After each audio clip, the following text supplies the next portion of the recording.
eyes flashed. "If the thing I saw in that cave even has a concept of morality." "Probably not," I said. "But we still have to be careful how we handle it.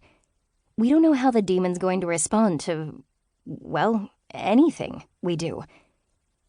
Damon grimaced, but he didn't argue. He did have a habit of jumping into a fight full throttle without thinking things through a whole lot in advance. Something we'd chided him for plenty of times in the past. But sometimes that passion did work out in our favor.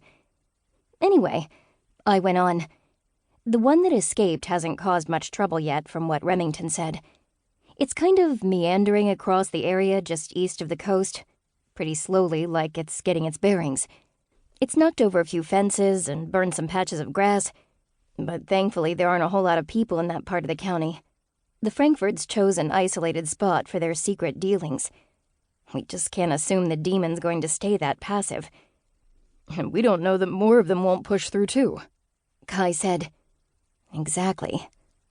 I worried at my lower lip. The bindings on the portal itself might be weaker than they used to be.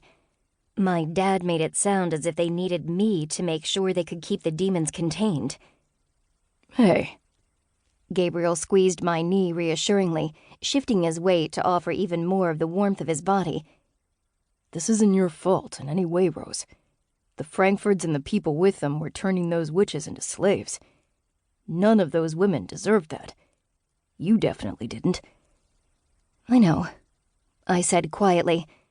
As much as the thought of my father brought a flare of anger into my chest now, sometimes it was still hard to believe that the man who'd raised me, mostly alone, could have been planning that kind of fate for me, even though he'd admitted as much to my face when we'd finally discovered what the Frankfords faction was hiding on the cliff.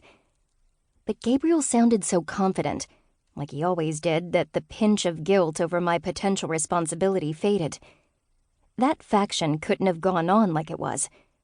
We'd had to find a way to stop it. The problem had just gotten a lot more complicated.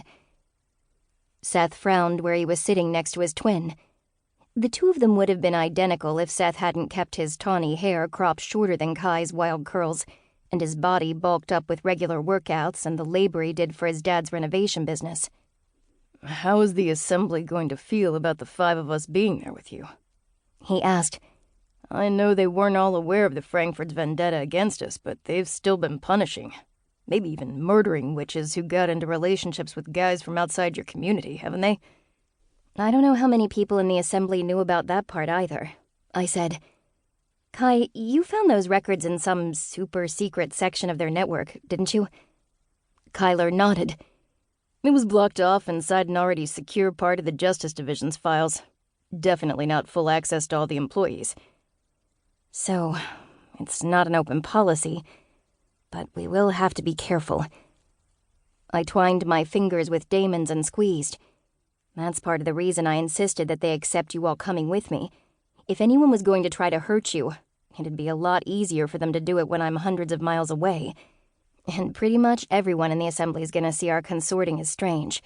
After all, everyone working with the Frankfords has been destroying evidence of these kinds of relationships in the past, attacking anyone who crosses that line. I don't even know how far back that goes. Maybe even before they started dealing with the demons. Why? Just to take as much power and choice from witching women as they could? Did they envy our magic that much?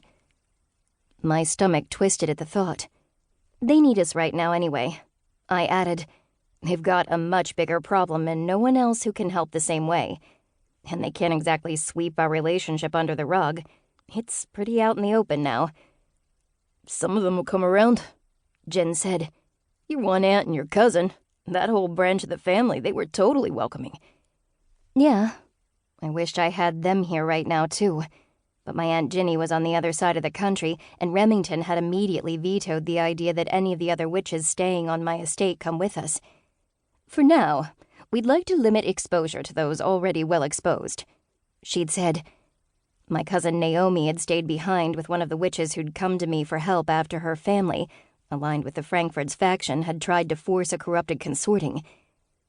"Whatever happens, we'll be there with you the whole way," Gabriel said. Damon shot him a dark look. "Says the guy who hasn't been here most of the last 2 weeks.